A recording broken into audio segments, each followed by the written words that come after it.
Praise the lord. మన ప్రభు అయిన యేసుక్రీస్తు పరిశుద్ధ నామంలో దేవుని ప్రియులైన మీ అందరికీ వందనాలు తెలియజేస్తున్నాను. ఈ సమయమందు మనం ఫిలిప్పీలకు రాసిన పత్రిక 4వ అధ్యాయాన్ని ధ్యానం చేసుకుందాము. ప్రియ విశ్వాసులారా, పత్రిక ముగింపులోకొచ్చేసాము.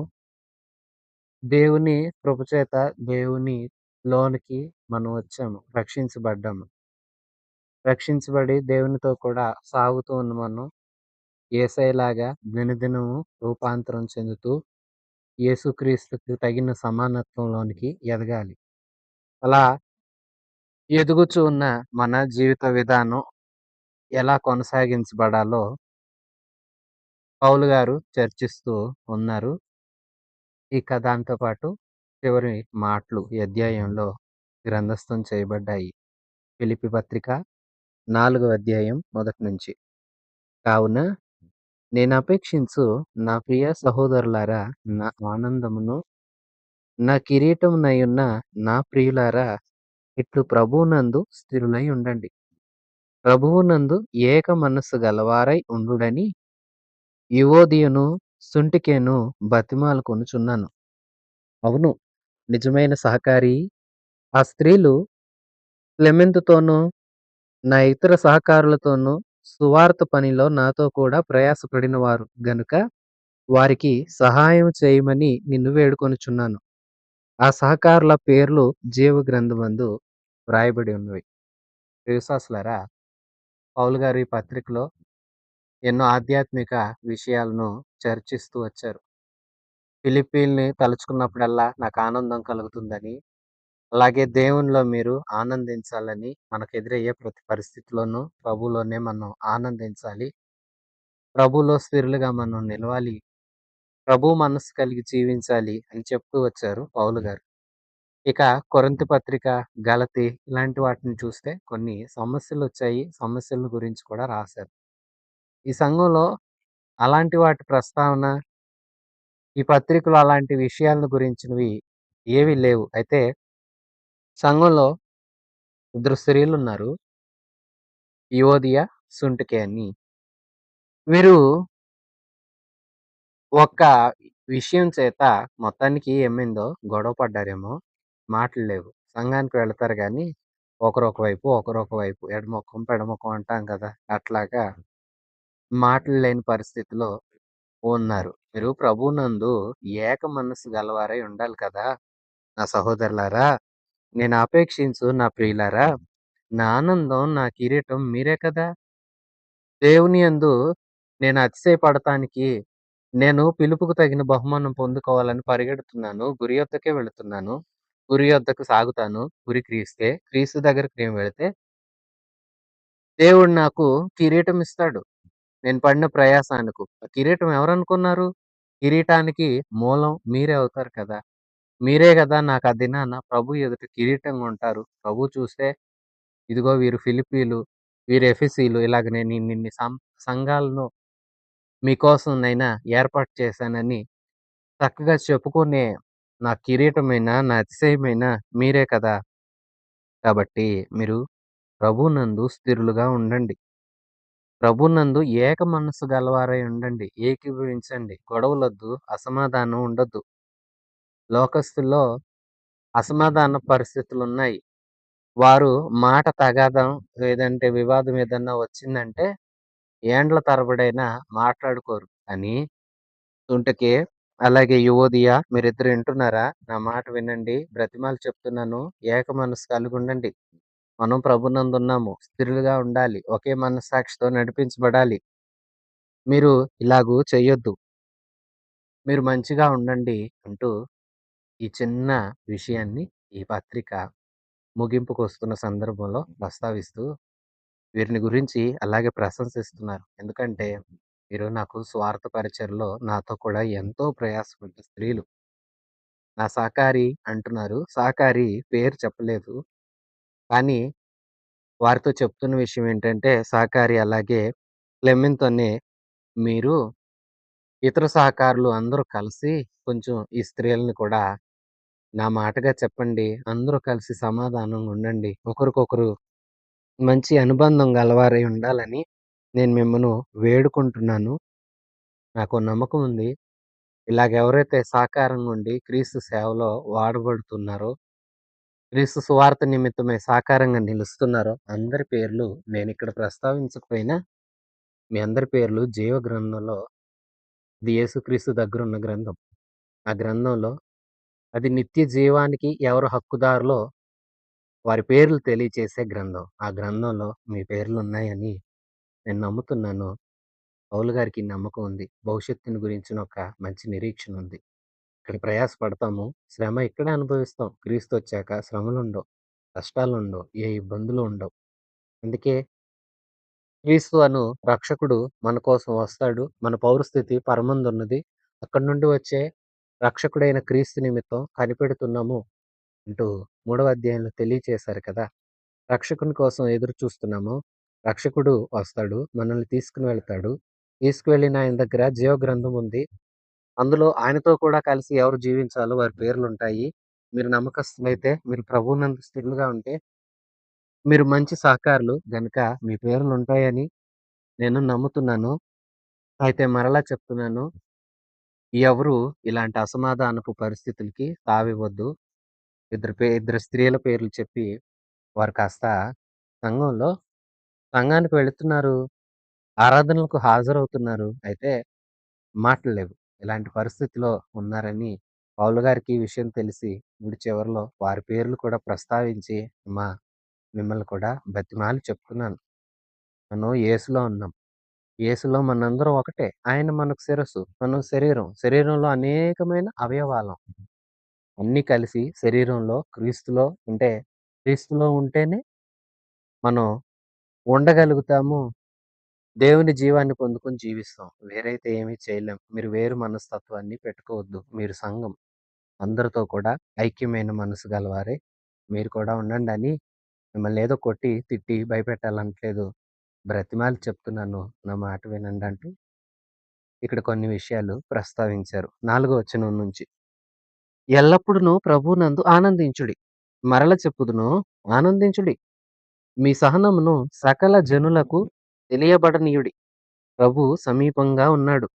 దేనిని గూర్చియు చింతపడకుడి గాని ప్రతి విషయంలోనూ ప్రార్థన, విజ్ఞాపనముల చేత కృతజ్ఞతాపూర్వకంగా మీ విన్నపములను దేవునికి తెలియచేయుడి. అప్పుడు సమస్త జ్ఞానమునకు మించిన దేవుని సమాధానము యేసుక్రీస్తు వలన మీ హృదయములకును, మీ తలంపులకును కావలియుండును. మెట్టుకు సహోదరులారా, ఏ యోగ్యత అయినను, మెప్పైనను ఉండినెడల ఏవి సత్యమైనవో, ఏవి మాన్యమైనవో, ఏవి న్యాయమైనవో, ఏవి పవిత్రమైనవో, ఏవి రమ్యమైనవో, ఏవి ఖ్యాతి గలవో వాటి మీద ధ్యానముంచుకోండి. ప్రియ విశ్వాసులారా, మీకు మరలా చెప్తాను. ప్రభునందు ఆనందించండి. ఇది ఆజ్ఞ. ఆజ్ఞను ప్రతివారు పాటించాలి. ప్రియ విశ్వాసులారా, లోకంలో మనుషులు వ్యాపారాలు చేస్తున్నారు, ఉద్యోగాలు చేస్తున్నారు, ధనాన్ని సంపాదించుకుంటున్నారు. లేదంటే చక్కగా దేహదారుఢ్యాన్ని సంపాదించుకుంటున్నారు. మనుషుల్ని సంపాదించుకుంటున్నారు. ఏవున్నా, ఎంతవరకున్నా అవన్నీ ఇక్కడే వదిలి వెళ్ళవలసొస్తుంది. ఏవి శాశ్వతం కాదు. క్రీస్తు శాశ్వతం. క్రీస్తు మన దేవుడు. ఈ గొప్ప దేవునిలో మనకు ఆనందం ఉంది. అందుకే ఆజ్ఞాపిస్తున్నాను. ఆనందంగా ఉండండి. ప్రభువులో ఉండండి. ప్రభు మీకు ఆనందం ఇస్తాడు. ప్రభువులో ఎప్పుడు ఆనందం దొరుకుతుంది? మరలా చెప్తాను. ఆనందించండి అంటున్నాడు. అంటూనే మీరు ఆనందం ఎప్పుడు పొందుకోగలుగుతారంటే, మీరొక పని చెయ్యాలి. ఏంటంటే, మీ సహనమును సకల జనులకు తెలియబడనీయండి. ప్రభు సమీపంగా ఉన్నాడు. దేని గురించి చింతపడొద్దు. కానీ ప్రతి విషయంలో ప్రార్థన, విజ్ఞాపనల చేత కృతజ్ఞతాపూర్వకంగా మీ విన్నపాలన్నీ దేవునికి తెలియచేయండి. విశ్వాసులారా లోకమందున్నారు. వారెన్నో సంపాదించుకుంటున్నారు గానీ ఆనందం లేదు. ప్రభువునందున్నాము. ఏమీ లేకపోయినా ఆనందంగా ఉంటాము. ఎప్పుడో తెలుసా? ప్రభువుకి సమస్తాన్ని ఎవరైతే చెప్పుకుంటారో చిన్న విషయాలైనా, గొప్ప సంగతులైనా ఏంటి చిన్న విషయాలు కూడా ప్రార్థన చేయాలా అంటారా? ప్రతిదీ దేవునికి చెప్పుకోవడం ఎంతో మంచిది. చిన్న పిల్లోడున్నాడు. ఒక ఆట వస్తువు ఉన్నది చేతిలో. ఆడుకుంటూ ఉన్నాడు. ఈలోపు ఆట వస్తువు కాస్త ఏదో అయ్యింది. అయ్యేసరికి ఆ బిడ్డ ఏడవటం ప్రారంభించాడు. తండ్రి చాలా ఎక్కువ పని పెట్టుకొని పనిలో ఉన్నాడు. ఎంత పనిలో ఉన్నా బిడ్డ ఏడుపు వినగానే వచ్చి ఆ ఆట వస్తువుని సరిచేసి బిడ్డ చేతికిస్తే ఎంతో ఆనందం కదా! అలాగే మన తండ్రి గొప్ప దేవుడు. విసుక్కోడు. చిన్నవైనా, గొప్ప సంగతులను గురించైనా మనం ప్రార్థించినప్పుడు ప్రతి ప్రార్థనకు జవాబిస్తాడు. అవును లేదా కాదు. కాదు అన్న దాని గురించి ఇక నువ్వు మరలా ప్రార్థించినా అది నీకు రాదు. అవునో కాదో దేవుడు చెప్తాడు. మూగవాడు కాడు మన దేవుడు. ప్రార్థనలకు జవాబిస్తాడు. దేనికి జవాబియ్యకుండా ఉండడు. జవాబునిచ్చే తండ్రికి అన్ని విషయాలు మనం ఎప్పుడైతే చెప్పుకోవడం మొదలు పెడతామో, ప్రభువునందు మనకు ఆనందం దొరుకుతుంది. సకల జనుల ఎదుట సహనంతో మనం మెలగాలి. ఇది కష్టతరమే. కానీ ఎవరికి ప్రభువు మనసుంటుందో వారు సహనాన్ని చూపిస్తారు. పైనిద్దరు స్త్రీల పేర్లు చెప్పి వారితో కూడా వారైనా సరే సహనాన్ని ఎదుటివారికి కనపరచాలి. కానీ వారెలాగున్నారు? అసహనంగా ఒకరి మీద ఒకరికి పడని స్వభావంతో ఉన్నారు. అలాగుండొద్దు. మీరు సహనం కలిగుండండి. దేని గురించి చింతపడాల్సిన అవసరం లేదు. అన్నీ ప్రభువుకి చెప్పండి. ప్రియ విశ్వాసులారా, అన్నీ ప్రభువుకి చెప్పుకొని సహనంగా ఉన్న వ్యక్తి నిజంగానే దేవునిలో ఆనందించగలుగుతాడు కదా! చాలా చక్కగా ఫిలిప్పీలకు పౌలు గారు తెలియచేస్తున్నారు. మీరు ప్రభువునందు ఆనందించాలని ఆజ్ఞాపిస్తున్నాను. ఈ ఆజ్ఞే సూచన కాదు. ప్రభువులో మనకు ఆనందం ఉంది. అన్ని విధాలుగా ఆనందం దొరుకుతుంది. ఎందుకంటే ప్రభువు ఉన్నాడంటేనే ఎంతో ధైర్యం. ఆయన మన కార్యాలను సఫలం చేస్తాడు. ప్రార్థనలను ఆలకిస్తాడు. ధైర్యపరుస్తాడు. సరిచేస్తాడు. ముందుండి నడిపిస్తాడు. ఈ అపాయం రాకుండా కాపాడతాడు. ఇంకా ఎన్నని చెప్తాను? ఎన్నో ఉన్నాయి. ప్రభు చేసే కార్యాలు. అన్నీ మన కోసమే. ఆయన చేస్తాడు కదా! కార్యాలు చేసే దేవుడు మన పక్షమే ఉన్నాడు కాబట్టి చింతపడవలసిన అవసరం లేదు. ప్రతి అవసరతను గురించి ప్రభుతో ధారాళంగా మనవి చేసుకోవడమే. మనం అలాగ మనవి చేసుకుంటే ప్రభువు మనకు వాటన్నింటిని ఇస్తాడు. కాబట్టి ప్రభువు మనకున్నాడు అనే అభయం మనకుంది కాబట్టి ఈ విశ్వాసం నీలో ఉంటే నువ్వు ప్రభువులో ఆనందించు. ప్రభువు ఉన్నాడు. ఇంకేంటి కొదువ? దావీదు ఎంత ఘనంగా, గంభీరంగా ఎలుగెత్తి చెప్పాడు. యెహోవా నా కాపరి. నాకు లేమి కలుగదు. ఆయనున్నాడు. నాకేం కొదువ? కీర్తనంతా ఎంత చక్కగా రాశాడో. పచ్చిక గల చోట్ల నన్ను పరుండ చేస్తాడు. శాంతికరమైన జలముల యొద్దకు నడిపిస్తాడు. తన నీతి మార్గాన నన్ను నడిపిస్తాడు తన నామాన్ని బట్టి. గడాంధకారపు లోయల్లో వెళ్తానా? భయం లేదు. దుడ్డు కర్ర, దండం నాకు తోడు. శత్రువుల ఎదుట విందు చేసే దేవుడు. బ్రతుకు దినాలంతా ఆయనతో ఆయన మందిరంలో ఉండాలని కోరుకుంటాను. ఎందుకంటే ఆయన కాపరిగుంటే దిగులేంటి? దావీదు ఈ మాటలు రాశాడు. సరే రాసినప్పుడు గొర్రెల కాపరి అనేక అందమైన ప్రదేశాల్లో గొర్రెలను మేయిస్తూ ఉన్నప్పుడు ఆ పరిసరాల్ని, పరిస్థితులన్నింటిని చూచి ఆనందంగా రాశాడు అనుకుందామా? అలాగైతే ఈయన జీవితంలో ఆ కీర్తనలో రాసినవన్నీ ఎదురయ్యాయి. ఎందుకంటే పచ్చిక గల చోట్ల అంటే నెమ్మది దొరికింది. శాంతికరమైన జలం, ప్రాణానికి తృప్తినిచ్చే అనుభవాలు దొరికాయి. గాఢాంధకారపు లోయలు ఇంకా చెప్పాలంటే మరణాంధకారపు లోయ అని ఇంగ్లీష్ బైబిల్‌లో రాసుంటుంది. అంటే మరణం గుండా వెళ్ళవలసిన పరిస్థితులొచ్చినా ఆయన జీవం దేవుని దగ్గరుంది. దేవుని వశంలో ఉంది కదా! అందుకే దావీదుకి ఏమీ కాలా. సౌలు ఎన్ని ప్రయత్నాలు చేశాడు? శత్రువు సౌలు. కానీ శత్రువు ఎదుట దేవుడు భోజనాన్ని ఏర్పాటు చేయలేదా? నా తల నూనెతో అంటావయ్యా! నా గిన్నె నిండి పొర్లుతుంది. ఎందుకు? నీవు నా కాపరివి. నాకు కొదువేంటి? ప్రియవిశ్వాసులారా చూడండి పౌలు గారు అదే చెప్తున్నారు. ఎంతెందుకు? దేవుడున్నాడు. దేవునిలో ఆనందించు. అన్నీ సమకూరుస్తాడు. నీ భారమంతా ఆయన మీద వెయ్యి. నీ చింత అంతా ఆయన మీద వెయ్యి. ప్రభు కూడా చెప్తారు. మీలో ఎవరు చింతించడం వలన మూరెడెత్తు పెరుగుతారా? లేదంటే మూరెడు తగ్గుతారా? మీరేం చేయలేరు కదా! మీరు చింతించొద్దు. ఆకాశ పక్షులను చూడండి. వితవు, కోయవు, పొట్టల్లో కూర్చుకొనవు. కానీ వాటికి ఏ పూట భోజనం ఆ పూటకు తండ్రి ఇస్తున్నాడు కదా! మీరు పక్షుల కంటే, పిచ్చుకల కంటే శ్రేష్ఠులు కాదా? ప్రభు ఈ మాటే అడిగారు. అయితే మీరు ఆయన రాజ్యాన్ని, నీతిని మొదట వెతకండి. మీకు కావాల్సినవన్నీ తండ్రిస్తాడు. పౌలు గారు ఆ మాటలనే ఇక్కడేం చెప్తున్నారంటే, మీరు ప్రభువులో ఆనందించండి. మీ సహనం అందరికీ తెలియాలి. సహనం అందరికీ తెలియాలి. కొన్ని విషయాల్లో ప్రభు కార్యాల కోసం మనం చూస్తాము. అవి ఆలస్యమవుతాయి. ఈలోపు చుట్టుపక్కల మనుషులు ఎన్నో మాటలంటారు. ఏంటి? ఇంకా చేయలేదా? ఇంకా జరగలేదా? ఇంకా అవ్వలేదా? అట్లంతా అంటారు. మనం ఒకటే చేయాలి. నా ప్రభువున్నాడు. ఏనాటికైనా చేస్తాడు. ఇన్ని చేసిన దేవుడు ఇది చేయడా? అనే సహనంతో మనం చిరునవ్వుతో వారెన్నంటున్నా సర్లే జరుగుతది అని మన మనసులో మనం ధైర్యంగా ప్రభు మీద నమ్మకం ఉంచి, ప్రభువులో ఆనందిస్తున్నప్పుడు అన్నోళ్ళు అనినట్టే ఉంటారు. అంటారు. ఒకానొక దినాన దేవుడు ఆయన సమయం వచ్చినప్పుడు చేయవలసిన కార్యం ఖచ్చితంగా చేస్తాడు అన్నవారే తలదించుకుంటారు. ఈలోపు నీవు సహనంగా లేక తొందరపాటు నిర్ణయాలు తీసుకుంటే నీవే ఇబ్బందిలోకి వెళతావు. అందుకే నీ సహనం అందరికీ తెలియనివ్వు. నువ్వు దేని గురించి చింతపడొద్దు. ప్రభువులో ఆనందించు. మరలా చెప్తాను ఆనందించు అంటున్నాడు సంఘాన్ని. విశ్వాసులారా, దేవుడున్నాడు. ఆయన సర్వకాల, సర్వ అవస్థలలో మనకు సహాయం చేస్తాడు. మనం ఏ పరిస్థితి ఎందైనా అవి ఏవైనా చిన్నవైనా, పెద్దవైనా ప్రభువుతో చెప్పుకోవడం. ప్రభువు మనకు జవాబిచ్చి మనకు కావాల్సినవి ప్రభువే అనుగ్రహిస్తాడు. ఆయన మీద విశ్వాసం ఉంచి ఆయనకే సమస్తాన్ని మనం తెలియచేసుకోవడం నేర్చుకోవాలి. చిన్నవైనా ప్రభువుకే చెప్పుకోవడం. పెద్ద అవసరతలైనా అంటే ఇక్కడ ప్రార్థన అన్నారు, విజ్ఞాపన అన్నారు. ప్రార్థన అన్ని విషయాల గురించి సాధారణంగా తెలియచేస్తాము. విజ్ఞాపన అంటే ఒక అంశాన్ని చేతబట్టుకొని దానికోసం మూలుగుచూ, దానికోసం కన్నీరు విడుస్తూ, దానికోసం బలంగా యేసయ్యా నీవే దిక్కు, ఈ కార్యం చెయ్యి అంటూ ఒక అంశాన్ని గురించి ఎక్కువగా మొరపెట్టడాన్ని విజ్ఞాపన అంటాము. ప్రార్థన చేయండి, విజ్ఞాపన చేయండి. అంటే సాధారణ అవసరతల కోసం ప్రార్థన చేయండి. కార్యాలేవైనా జరగాలంటే ప్రభు దగ్గర విజ్ఞాపన చేయండి. అన్నీ చేసే ప్రభువు మనకున్నాడు. అప్పుడు సమస్త జ్ఞానానికి మించిన దేవుని సమాధానం తండ్రి అయిన దేవుడు యేసుక్రీస్తు వలన హృదయాలకు, తలంపులకు కావలి ఉంటుంది. దేవుని సమాధానం అంట మన హృదయాలకు, తలంపులకు కావలిగా ఉంచుతాడంట.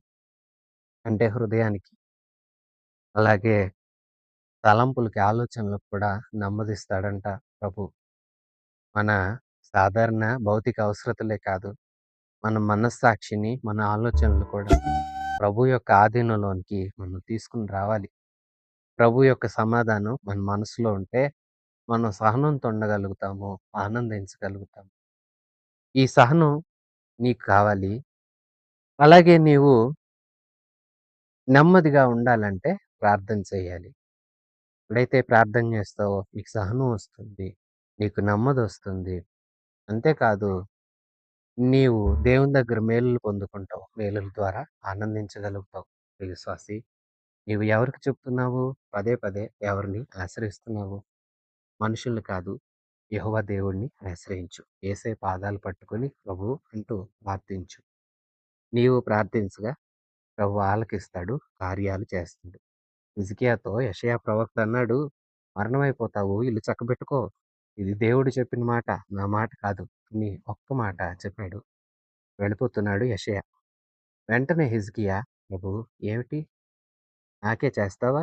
నేనెలాంటోడినో నీకు తెలీదా?" అట్లా అంతా అనకుండా వినయంగా, "నా ప్రభువా, నేను నీ సన్నిధిలో కాలం ఎలా యథార్థంగా నడుచుకున్నానో ఒక్కసారి జ్ఞాపకం చేసుకోవా?" అన్న చిన్న ప్రార్థన. కన్నీళ్లు కారుస్తూ గోడ తట్టు తన ముఖం తిప్పుకొని చిన్న మాటలే పలికేలు. అలాగ పలికే లోపే యెషయా ప్రవక్తకు మరలా యెహోవా వాక్కు ప్రత్యక్షమై, "యెషయా వెనక్కి వెళ్ళు. హిజ్కియాకు చెప్పు నేను అతనికి ఆయుష్షునిస్తున్నానని." చూసారా? తను ప్రార్థన చేశాడు కన్నీళ్లతో. "నీవు జ్ఞాపకం చేసుకో అయ్యా" అంటూ చేసిన ఆ ప్రార్థన ఏ దేవుడైతే "ఎళ్లి చక్కబెట్టుకో, నువ్వు మరణం అయిపోతున్నావు" అని చెప్పాడో ఆ దేవుడే ఆయుష్షునిస్తున్నాను జీవించు అనేలాగా మారింది కదా! మనం కూడా ప్రార్థించుట ద్వారా దేవుని కార్యాలను పొందుకోగలుగుతాం. సహనం కూడా మనకంత తేలిగ్గా రాదు. దేవుని ఆత్మ సహాయంతో మనం దాన్ని ఆచరించగలుగుతాము. అయితే ప్రార్థన చాలా అవసరం. ప్రభునందు ఆనందించాలన్నా నువ్వు ప్రార్థించినప్పుడు, మేలులు పొందుకున్నప్పుడు ఎక్కువగా ఆనందించగలుగుతావు. మెట్టుకు అన్నింటికి కేంద్రం ప్రార్థన. ప్రార్థన చెయ్యి ఆనందంగా ఉంటావు. ప్రార్థన చెయ్యి సహనంగా ఉంటావు. ప్రార్థన చెయ్యి దేవుని సమాధానం నీతోనే ఉంటుంది అంటున్నాడు పౌలు. మెట్టుకు సహోదరులారా యోగ్యత ఏమన్నుందా? మెప్పేదన్నుందా? అయితే ఏవైనా ఉన్నాయంటే అవి క్రీస్తు ద్వారానే సాధ్యమవుతాయి. ఏవి సత్యమైనవో, ఏవి పవిత్రమైనవో, ఏవి మంచివో, ఏవి ఖ్యాతి తెచ్చేవో, ఏవి యోగ్యమైనవో, ఏవి మాన్యమైనవో వాటి మీదే మీరు ధ్యానం ఉంచండి. వ్యర్థమైన వాటి మీద మనసు ఉంచొద్దు. మూడవ అధ్యాయంలో పౌలు గారు చెప్తారు, కొందరు లోక సంబంధమైన వాటి మీద మనసునుంచారు. మీరలాగొద్దు. మీ ధ్యానం మంచి వాటి మీద ఉండాలి. సత్యమైన వాటి మీద ఉండాలి. ప్రియ విశ్వాసులారా, ఈ వచనంలో చెప్పిన అన్ని లక్షణాలు క్రీస్తు యేసు ప్రభువుని చూపిస్తాయి. అంటే ఏ యోగ్యత, యోగ్యుడెవరు? స్తుతులకు పాత్రుడు, అన్నింటికి అన్ని నామముల కన్నా పైనామం గలవాడు యేసే కదా! మెప్పు, పొగడడానికి అర్హుడు కూడా యేసయ్యే. మనం పొగడ్తలకు అర్హులం కాము. ప్రభువే పొగడ్తలకు అర్హుడు. సరే, ఏవి సత్యమైనవో, సత్యవంతుడెవరు? ప్రభువే. మాన్యమైనవి, న్యాయమైనవి, పవిత్రమైనవి, రమ్యమైనవి, ఖ్యాతి గలవి ఏమన్నున్నాయి, ఈ లక్షణాలన్నీ యేసుకే సాధ్యం. యేసులోనే ఉన్నాయి. ఒక విధంగా చెప్పాలంటే, యేసు మీద మీరు ధ్యానం ఉంచండి. యేసయ్యను మీ మనసులో ఉంచుకోనండి. ఇప్పుడు యేసు మనసు మీకొస్తుంది. యేసు మనసు మీకొస్తే మీకు న్యాయమేంటో, అన్యాయమేంటో, సత్యమేంటో, అసత్యమేంటో, పరిశుద్ధమేంటో, అపరిశుద్ధమేంటో తేడా తెలుస్తుంది. ఏవి మంచివో వాటి మీద మీ గురి నిలపండి. ఏవి చెడ్డవో వాటిని విడిచిపెట్టండి. నా సహోదరులారా, వింటున్నారా? ఈ మంచి మాటలు మీరు ఆలకిస్తున్నారా? అంటూ సంఘానికి తెలియచేస్తున్నారు పౌలు గారు. సరే ప్రియ విశ్వాసులారా, మీ మనసులోని ధ్యానం వేటిపైనుంటుంది? ఏమి ధ్యానం చేస్తున్నారు? వేటి మీద గురి, గమ్యం నిలిపారు? ఒకసారి ఆలోచన చేయండి. క్రీస్తు ప్రభువు పైనే మీ గురి నిలపండి. యోగ్యత ఏదన్నున్నా, మెప్పేదన్నున్నా, సత్యమైనవి, న్యాయమైనవి, పవిత్రమైనవి ఏవైనా క్రీస్తు వలన మనకు దొరుకుతాయి. అన్నింటికి క్రీస్తే కారకుడు. ఏది కావాలన్నా క్రీస్తు ద్వారానే దొరుకుతుంది. అయితే క్రీస్తు మనస్సు గలవాడవై మంచి వాటి మీద దృష్టి ఉంచు. నీ ధ్యానం కూడా నిలుపు అని పౌలు గారు సంఘస్థులకు తెలియచేస్తున్న విషయం.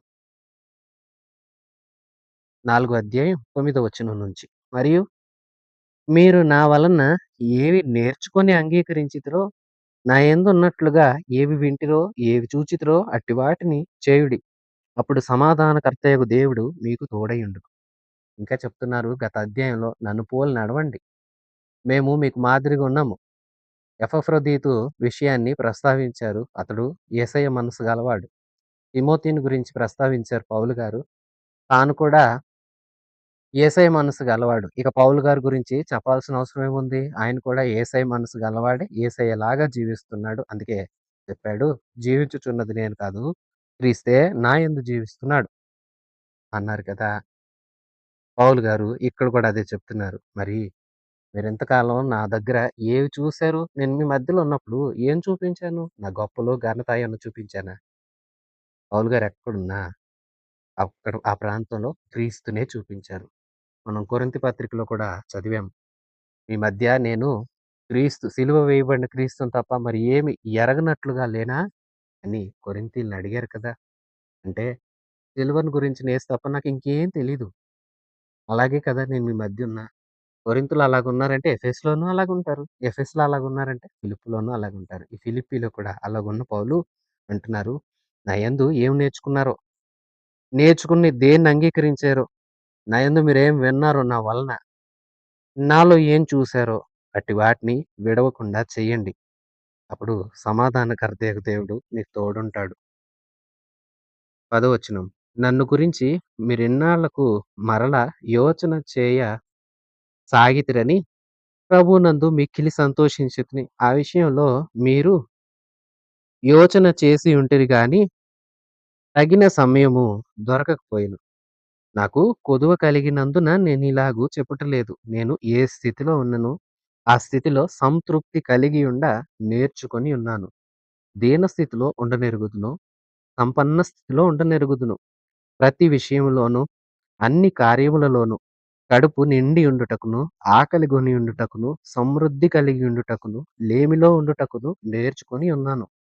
నన్ను బలపరచు వానియందే నేను సమస్తమును చేయగలను. అయినను నా శ్రమలో మీరు పాలు పుచ్చుకొనిరని ఇది మంచి పని. ఫిలిప్పీయులారా, సువార్తను నేను బోధించనారంభించినప్పుడు మాసిదోనియ నుండి వచ్చినప్పుడు ఇచ్చు విషయంలోను, పుచ్చుకొని విషయంలోను మీరు తప్ప మరి ఏ సంఘం వారును నాతో పాలివారు కాలేదని మీకే తెలియను. ఎలయనగా తెస్సలోనికలో కూడా మీరు మాటిమాటికి నా అవసరమును తీర్చుటకు సహాయం చేసితిరి. నేను ఈవిని అపేక్షించి ఇలాగు చెప్పుటలేదు గాని లెక్కకు విస్తార ఫలము మీ లెక్కకు విస్తార ఫలము రావాలనని అపేక్షించి చెప్పుచున్నాను. నాకు సమస్తమును సమృద్ధిగా కలిగి ఉన్నది. మీరు పంపిన వస్తువులను ఎపఫ్రోదీతు వలన పుచ్చుకొని ఏమీయు తక్కువ లేకున్నాను. అవి మనోహరమైన సువాసనయు, దేవునికి ప్రీతికరమైన, ఇష్టములైన యాగమై ఉన్నవి. విశ్వాసులారా, ఇంకా మీరు ప్రభువులో స్థిరంగా ఉండండని చెప్పి, మీరు మంచి వాటి మీదే ధ్యానం ఉంచుకోనండని చెప్పి, అలాగే ప్రార్థన చేయండి. మీ సహనాన్ని అందరికి కనపరచండి. సహనంగా ఉండండి. మీరు దేవుని పిల్లలు. దేవుడు ఎంత సహనమూర్తి మనం చూసాం కదా! ఆయన దాసుల స్వరూపాన్ని ధరించి మానవుని పోలికగా పుట్టి ఆకారమందు మనిషిగా కనపడి తను తానే రిక్తునిగా చేసుకున్నాడని, మహిమను విడిచిపెట్టి వచ్చాడని, అన్నీ ఉన్నా అన్నింటిని లేనట్టుగా తగ్గించుకొని మన ముందు క్రీస్తు ఎలా వ్యవహరించాడో ఆయన సహనాన్ని మీరు కూడా పాటించండి అంటూ సంఘానికి తెలియచేస్తూ, ఇన్నాళ్లకు మరలా నేను గుర్తు తెచ్చుకున్నారు మీరు నన్ను. అందుకు సంతోషం అంటున్నారు. వాస్తవానికి ఫిలిప్పీలు పౌలు గారినేమి మర్చిపోలేదు. యెరూషలేములో ఈయన పట్టబడ్డారు. తర్వాత 2 సంవత్సరాల వరకు పౌలు గారి ఆచూకీ స్పష్టంగా ఫిలిప్పీలకు అందలేదు. ఇంచుమించు 2 సంవత్సరాల తర్వాత రోమన్ నిర్బంధంలో ఉన్నారని తెలుసుకొని, ఎప్పుడైతే సంఘానికి ఆ విషయం తెలిసిందో కొన్ని వస్తువుల్ని కొంత అవసరానికి ఏర్పాటయ్యేవి కొన్ని వస్తువుల్ని అలాగే వాటితో పాటు అయ్యా! ఏంటి మీ గురించి మేము ఇట్లంతా విన్నాము. ఏంటి ఎలాంటి పరిస్థితుల్లో ఉన్నారంటూ ఒక చిన్న ఉత్తరాన్ని రాసి ఫిలిప్పీకి సంఘ కాపరి ఎపఫ్రొదీతు. ఎపఫ్రొదీతుకి ఇచ్చి ఆ వస్తువుల్ని, ఆ లేఖను ఇచ్చి అయ్యా! మనందరి పక్షంగా మీరు పౌలు గారు వెళ్లి పరామర్శించి కొంచెం ఆయన పరిచర్య చేసుకొని రండి అని కాపరినే వాళ్ళ దగ్గరికి పంపారు. పౌలు గారి దగ్గరికి. పౌలు గారు ఇప్పుడు అంటున్నారు, ఇది అప్పుడే మీరు నా కోసం ఆలోచించరనేమి కాదు గానీ తగిన సమయం కుదరలేదు. కానీ మరలా మీ ఆసక్తి ఏంటో నాకు తెలుసు. ఇప్పుడు కూడా మీరు అదే ఆసక్తితో ఉన్నారని నాకు మరలా సంతోషం కలుగుతుంది. మళ్ళా ఏదో ఇస్తారని చెప్పట్లేదు సుమీ. మీరిచ్చిన దానివల్ల నేను చాలా సమృద్ధిగా, చాలా సంతృప్తిగా ఉన్నాను. మీరు నాకిచ్చిన అన్ని వాటి వలన నేను సంతోషిస్తూ, ఇంకేదో ఇవ్వాలని కోరుకోవట్లా. మీరేదో ఇస్తారని మళ్ళా 4 మాటలు చెప్తే ఇంకో రూ. 4 ఇస్తారని కాదు. మీరిచ్చిన దానికి మీకు మంచి ప్రతిఫలం రావాలని ఆశపడి చెప్తున్నాను. నా మనసుని మీరు అర్థం చేసుకోనండి. అయినా ఫిలిప్పీలారా, వస్తువులు, అవసరాలే కావాలని నేను కోరుకునేవాడిని అనుకున్నారా? నా స్థితి ఏంటో తెలుసా? నేను దీన స్థితిలో ఉండటం, సంపన్న స్థితిలో ఆకలిగొని ఉండటం, కడుపు నిండా తినుండటం. అలాగే ఏమీ లేని పరిస్థితిలో ఉండటం, అన్నీ కలిగి దీవెనకరంగా ఉండటం. ఇలాంటి పరిస్థితులన్నింటిని సమానంగా అనుభవిస్తున్నాను. అయితే ఒక విషయం చెప్పనా? తింటేనేమో గొప్పగా పొంగిపోయి ఏమీ లేని వేళ దూషించేవాడిని కాదు. తిన్ననాడు ఎంత సంతోషంగా ఉంటానో, తినని రోజు, పస్తున్న రోజు కూడా అంతే సంతోషంగా ఉంటాను. గొప్ప స్థానం అందు కూర్చున్నప్పుడు ఎలాంటి సంతోషంగా ఉన్నానో, ఇదిగో ఈవేళ చెరసాలలో ఉన్న, నిర్బంధంలో ఉన్న అంతే ఆనందంగా ఉంది. నేను నేర్చుకున్నా. ఏ స్థితిలో ప్రభువు నన్ను పెట్టినా, ఆ స్థితిలో సమృద్ధి గలవాడనై, ఆ స్థితిలో సంతృప్తి గలవాడనై జీవించడం నేను నేర్చుకున్నాను. ఏమనుకుంటున్నారు? పౌలు గారికి ఏదో ఇస్తేనే సంతోషిస్తాడు అనుకుంటే మీరే కదా! పలుసార్లు అవసరతలు తీర్చారు. ఫిలిప్పీలో పౌలు గారు పరిచర్య చేస్తున్నప్పుడు అధికారులు ఫిలిప్పీలో ఉండొద్దని చెప్పారు. అక్కడి నుంచి తెస్సలోనికి వెళ్లారు.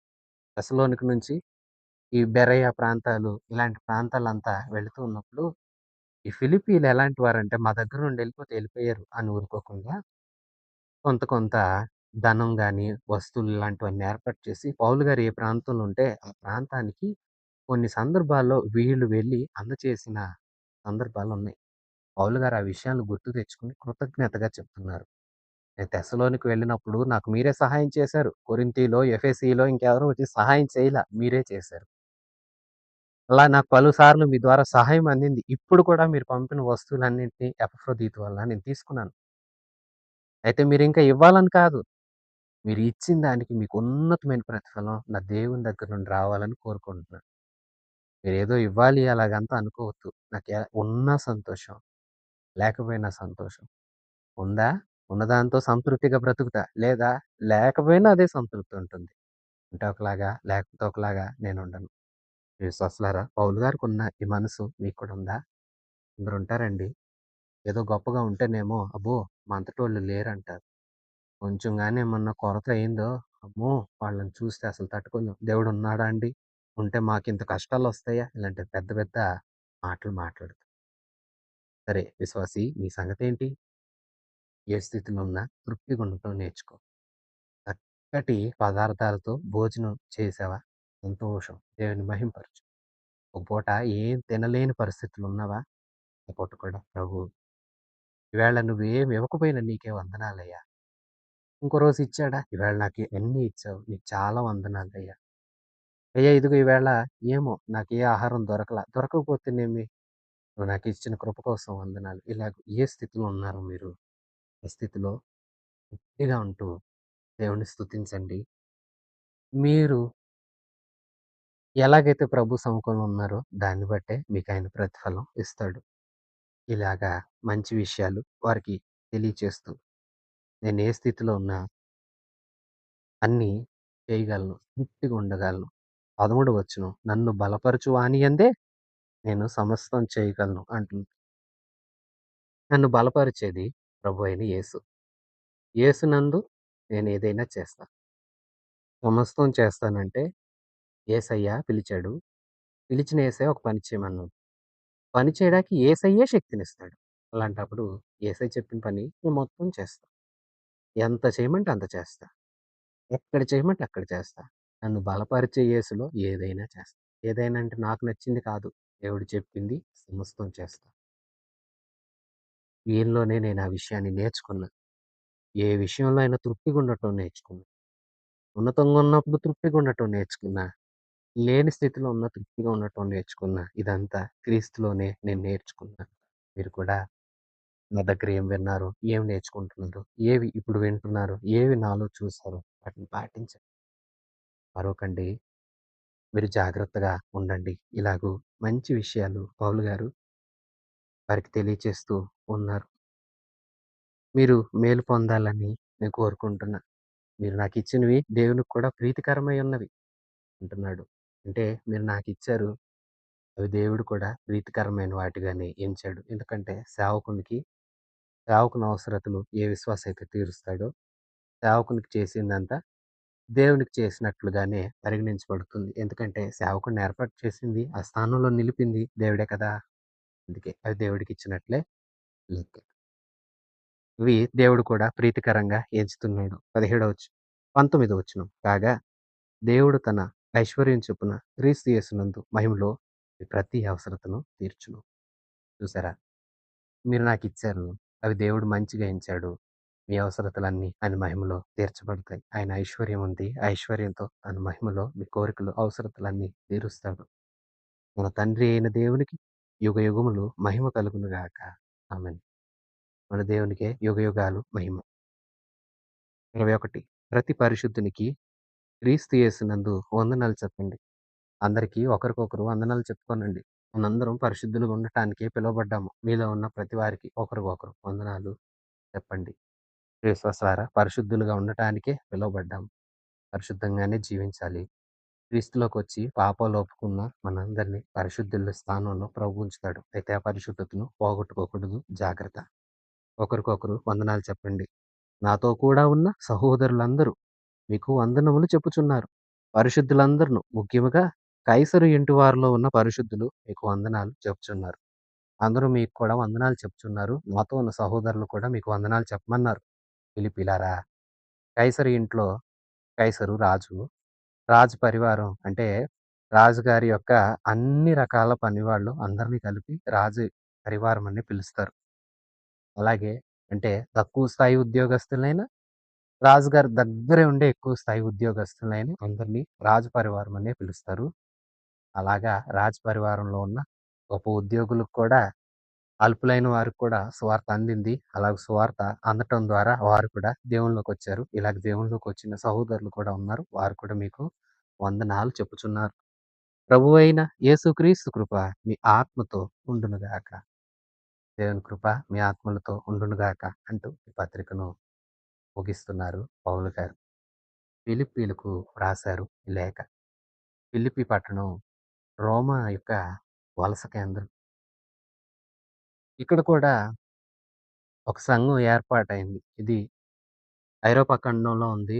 పౌలు గారు ఒక దర్శనాన్ని చూచి మాసిదోనియా నుంచి ఒక వ్యక్తొచ్చి, "అయ్యా మాకు సహాయం చేయండి" అని అడిగిన ఒక దర్శనాన్ని చూచి, ఆ దర్శనాన్ని బట్టి ప్రభూ నేనక్కడ సువార్త చెప్పడానికి నీవు ద్వారాలు ఏర్పాటు చేసావని నేను నమ్ముతున్నానని బయలుదేరి ఐరోపా ఖండానికొచ్చి ఫిలిప్పి ప్రాంతంలో మాసిదోనియా, ఫిలిప్పి ఈ ప్రాంతాల్లో లోనిక అలాంటి అనేక ప్రాంతాల్లో పరిచర్య చేశారు పౌలు గారు.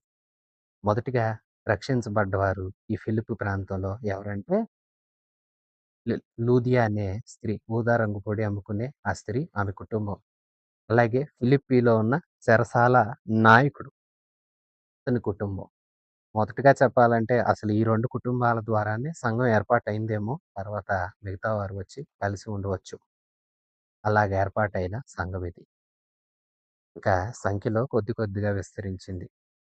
ఈ ఫిలిప్పీలలో మంచి లక్షణాలు ఎన్నో ఉన్నాయి. పౌలు గారు ఒక్క ఇద్దరు స్త్రీలు, అది కూడా మాటలు లేవు అనే చిన్న విషయంలోనే మంచిగుండండి అని చెప్పారు తప్ప, ఇంకా ఏ విషయాల్లో వీళ్ళ లోపాలు, అక్కర్లు ఇంకేవేవో ఏవేవో చెప్పలేదు. ఈ ఆనంద లేఖ అని వేద పండితులు అభిప్రాయపడతారంటే, ఆనందంగా రాశాడు, ఆనందంగా ఉండమని రాశాడు. పౌలు గారు కూడా రాస్తున్నప్పుడు ఆనందంగా రాశాడు. వాళ్ళను కూడా క్రీస్తులో ఆనందించండి అని రాశాడు. మొదటి అధ్యాయం తెలియచేస్తుంది. మన జీవితంలో ఏది సంభవించినా అది ప్రభు చిత్తం లేకుండా జరగదు. ఏది జరిగినా మన మంచికే అంటూ, యేసు సంభవాలకు దేవుడు. ఏది సంభవించినా మన మంచి కోసమే. 2, యేసు మంచి మనస్సాక్షి గల దేవుడు. మనం కూడా ఆయన మనసు గలవారమై జీవించాలని రెండవ అధ్యాయం తెలియచేస్తుంది. మూడవ అధ్యాయం, యేసు మంచి విలువలు గల దేవుడు. మనం కూడా విలువైన జీవితాన్ని జీవించాలి. జీవించాలంటే ఈ లోకమైన వాటిని విడిచిపెట్టాలి. గురి వద్దకే పరిగెత్తాలి. గురి క్రీస్తే. క్రీస్తు దగ్గరికి వెళితే బహుమానం. బహుమానం ఇస్తాడు. నాలుగో అధ్యాయంలో క్రీస్తు ఆనందమయమైన దేవుడు. మనకు ఆనందాన్ని ఇస్తాడు.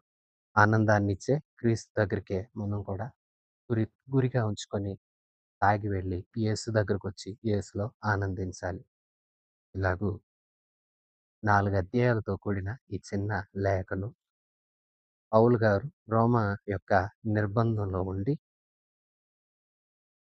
తన దగ్గరకు వచ్చిన ఎపఫ్రోదీతుకు ఈ లేఖ అప్పగించి పంపించారు. ప్రియ విశ్వాసులారా, ఎన్నో మంచి విషయాలు ఈ పత్రికలో ఉన్నాయి కదా! నీ నా జీవితంలో సంభవించేవన్నీ కూడా దైవ చిత్తాన్ని అనుసరించే జరుగుతాయి. పౌలు గారు అంటారు, నేను చెరసాలలో ఉన్నానని స్నేహితులారా కంగారెందుకు? నేను జైల్లో ఉండటం వలన యవనస్తులు బలంగా సువార్త చెప్తున్నారు. నా మీద పగున్న వాళ్ళు కూడా సువార్త చెప్తున్నారు. నేను ఈ చెరసాలలో ఉండటం వలన రాజు కుటుంబానికి కూడా సువార్త చెప్తున్నాను. మంచికే జరిగింది. రెండవ అధ్యాయంలో అంటారు, యేసయ్య మనసు చాలా మంచిది. ఇతరులను ప్రేమించిన మనసు. మీకు అలాంటి మనసుందా? అలాంటి మనసు ఉండాలి అని తెలియచేశారు. ఎన్నో ఉన్నాయి లోకంలో. వాటిని వెంబడిస్తే ఉన్నత బహుమానాన్ని కోల్పోతాం. ఉన్నత బహుమానం కలగాలంటే ప్రభువులో గురి యొద్దకే పరిగెత్తాలి. లోకాన్ని విడవాలి. లోకపు ఆశలను విడిచిపెట్టాలి. మీరు కూడా విడవండి. కొందరు కుక్కల లాంటి దుష్టులైన పనివారు, బోధకులు, దుర్బోధకులు వస్తారు. మీ మనసులు చెడుపుతారు. వారి విషయంలో జాగ్రత్త. ప్రభువునందు ఆనందించండి. మరలా చెప్తాను. మీ జీవితం అంతా అన్ని విషయాల్లో అన్నీ ప్రభువుకి చెప్పి, ప్రభు ద్వారా మేలులు పొందుకుంటూ ఎల్లప్పుడూ ప్రభువులో ఆనందించండి. సహనంతో ఉండండి. మీ సహనం అందరికీ కనబడాలి. అలాగే దేని గురించి చింతపడొద్దు. ఏదైనా అనుగ్రహించి దేవుడు మన పక్షమై ఉన్నాడు. ఆయన జీవం గలవాడు. ఆయన్ని ఆశ్రయిద్దాం. ప్రతి అవసరత ఆయనలోనే తీరుతుంది. క్రీస్తునందు తన మహిమలో మన ప్రతి అవసరం, ఆయన ఐశ్వర్యంలో తన మహిమ ఐశ్వర్యంతో మన అవసరతలన్నీ తీరుస్తాడు. ఈ ప్రభు మనకున్నాడు. ఈ ప్రభువుని నీ సొంత రక్షకుడిగా నీవు అంగీకరించావా? ఈ ప్రభువు బిడ్డగా నీవు మారి, ఈ ప్రభువుకి తగినంత సమానతలోనికి, పరిశుద్ధతలోనికి, మహిమలోనికి నీవు కూడా ఎదుగుతున్నావా? రెప్పపాటులో ఆయన వస్తే ఈ దీన శరీరం మహిమ శరీరంగా మారి క్రీస్తు దగ్గరకు వెళుతుందనే నిరీక్షణతో ముందుకు సాగుతున్నావా? సాగుతున్న నీవు ఇతరులకు కూడా ఈ యేసు ప్రభువుని గురించి తెలియచేస్తున్నావా? ఈ విశ్వాసి, ఈ పత్రికలోని మాటలన్నీ నీకోసమే. మాటలన్నింటినీ హృదయమందు భద్రపరుచుకో. నీవు పరిశుద్ధంగా జీవిస్తూ అనేకుల్ని ఆ దిశగా నడవమని చెప్తూ ప్రభు రాకడ కోసం కనిపెడుతూ ప్రభు వచ్చు వేళ ఆయనతో కూడా మనం ఆయన రాజ్యానికి చేరాలని నిరీక్షణ కలిగి ముందుకు సాగుదాము. ప్రభు కృప మనందరికి తోడై ఉండును గాక. ఆమేన్.